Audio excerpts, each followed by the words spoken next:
تمام مسلمانوں کا یہ عقیدہ ہے کہ قیامت کے دن اللہ تعالیٰ تمام مرے ہوئے انسانوں کو زندہ فرمائیں گے، اور ہم سب لوگ یہ جانتے ہیں کہ مرنے کے بعد ایک دن ہم سب نے زندہ ضرور ہونا ہے، مگر اس دنیا میں نہیں بلکہ وہ دن آخرت کا ہوگا۔ لیکن اسی دنیا میں ایک واقعہ ایسا بھی پیش آیا ہے کہ 70,000 مردے زندہ ہو گئے تھے۔ یہ واقعہ کیوں ہوا اور کب ہوا، اس ویڈیو میں آپ کو تفصیل کے ساتھ بتائیں گے۔ بسم اللہ الرحمن الرحیم۔ السلام علیکم ناظرین، آپ دیکھ رہے ہیں اویئر یو۔ یہ حضرت حزقیل علیہ السلام کی قوم کا ایک بہت ہی عبرتناک اور نصیحت آمیز واقعہ ہے، جس کو اللہ تعالیٰ نے قرآن مجید کی سورہ بقرہ میں بیان فرمایا ہے۔ اس سارے واقعے کو بیان کرنے سے پہلے یہ جانتے ہیں کہ حضرت حزقیل علیہ السلام کون تھے۔ یہ حضرت موسیٰ علیہ السلام کے تیسرے خلیفہ تھے، جو منصب نبوت پر سرفراز کیے گئے۔ حضرت موسیٰ علیہ السلام کی وفات کے بعد آپ کے خلیفہ اول حضرت یوشع بن نون علیہ السلام ہوئے، جن کو اللہ تعالیٰ نے نبوت عطا فرمائی۔ ان کے بعد حضرت کالب بن یوحنا علیہ السلام حضرت موسیٰ علیہ السلام کی خلافت سے سرفراز ہو کر مرتبہ نبوت پر فائز ہوئے۔ پھر ان کے بعد حضرت حزقیل علیہ السلام حضرت موسیٰ علیہ السلام کے جانشین اور نبی ہوئے۔ حضرت حزقیل علیہ السلام کا لقب ابن العجوز یعنی بڑھیا کے بیٹے ہے، اور آپ ذوالکفل بھی کہلائے ہیں۔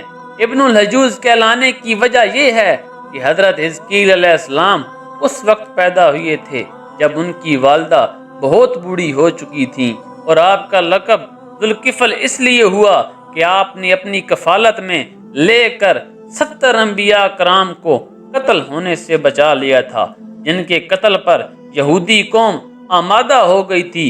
پھر آپ خود بھی اللہ کے فضل و کرم سے یہودیوں کی تلوار سے بچ گئے اور برسوں زندہ رہ کر اپنی قوم کو ہدایت فرماتے رہے۔ 70,000 مردوں کے زندہ ہونے کا واقعہ یہ ہے کہ بنی اسرائیل کی ایک جماعت جو حضرت حزقیل علیہ السلام کے شہر میں رہتی تھی، اس شہر میں طاعون کی وبا پھیل جانے سے ان لوگوں پر موت کا خوف سوار ہو گیا، اور یہ لوگ موت کے ڈر سے سب کے سب شہر چھوڑ کر ایک جنگل میں بھاگ گئے اور وہیں رہنے لگے۔ تو اللہ تعالیٰ کو ان لوگوں کی یہ حرکت بہت زیادہ ناپسند ہوئی، چنانچہ اللہ تعالیٰ نے ایک عذاب کے فرشتے کو اس شکل میں بھیج دیا، جس نے ایک پہاڑ کی آڑ میں چھپ کر چیخ مار کر بلند آواز سے کہا، موتو، یعنی تم سب مر جاؤ۔ اور اس بھیانک چیخ کو سن کر وہ 70,000 لوگ بغیر کسی بیماری کے سب مر گئے۔ ان مردوں کی تعداد اس قدر زیادہ تھی کہ لوگ ان کے کفن و دفن کا کوئی انتظام نہ کر سکے، اور ان مردوں کی لاشیں کھلے میدان میں 8 دن تک پڑی رہیں اور گلنے سڑنے لگیں، جس کی وجہ سے پورے جنگل اور آس پاس میں بدبو پھیلنے لگی۔ کچھ لوگوں نے ان لاشوں پر رحم کھاتے ہوئے ان کے ارد گرد دیواریں کھڑی کر دیں تاکہ درندوں اور جنگلی جانوروں سے محفوظ رہیں۔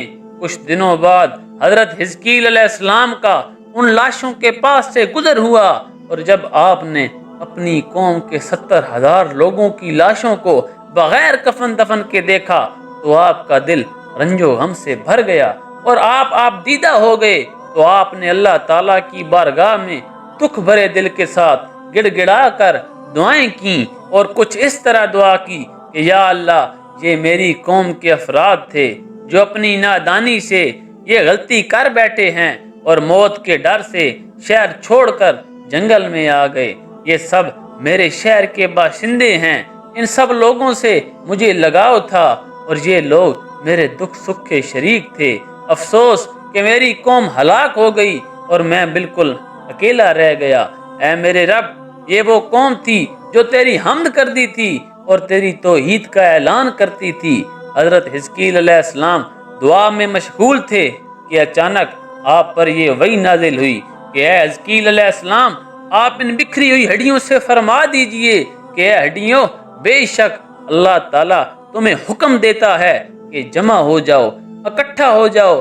یہ سن کر بکھری ہوئی ہڈیوں میں حرکت پیدا ہوئی، اور ہر آدمی کی ہڈیاں جمع ہو کر ڈھانچے بن گئے۔ اس کے بعد پھر یہ وحی آئی کہ اے حزقیل علیہ السلام آپ فرما دیجئے کہ اے ہڈیو تم کو اللہ کا یہ حکم ہے کہ تم گوشت پہن لو۔ یہ کلام سن کر ہڈیوں پر فوراً گوشت چڑھ گیا۔ پھر تیسری بار یہ وحی نازل ہوئی کہ اے حزقیل اب یہ کہہ دو کہ اے مردو خدا کے حکم سے تم سب اٹھ کھڑے ہو جاؤ۔ تو آپ علیہ السلام نے مردوں سے یہ فرما دیا۔ یہ سنتے ہی وہ 70,000 مردے یہ پڑھتے ہوئے دوبارہ زندہ ہو گئے۔ سبحانک اللہم و بحمدک لا الہ الا انت۔ اور یہ کلام پڑھتے ہوئے جنگل سے روانہ ہو گئے اور اپنے شہر میں لوٹ کر دوبارہ آباد ہو گئے، اور جب تک ان کی زندگی رہی وہ زندہ رہے۔ لیکن ایک عجیب بات کہ ان لوگوں پر اس موت کا یہ نشان باقی رہ گیا کہ ان کی اولاد کے جسموں سے سڑی ہوئی لاشوں کی بو آتی تھی، اور یہ کوئی بھی کپڑا پہنتے تو وہ کفن کی طرح میلا ہو جاتا تھا۔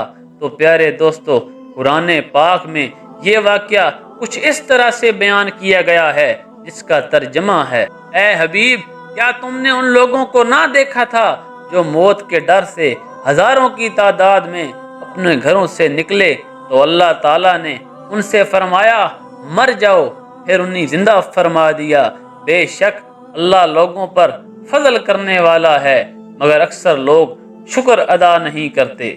اگر آپ کو آج کی ویڈیو پسند آئی ہو تو لائک کریں، شیئر کریں، چینل کو سبسکرائب کریں، اور اگلی ویڈیو تک کے لیے اجازت دیجیے۔ اللہ حافظ، اللہ نگہبان۔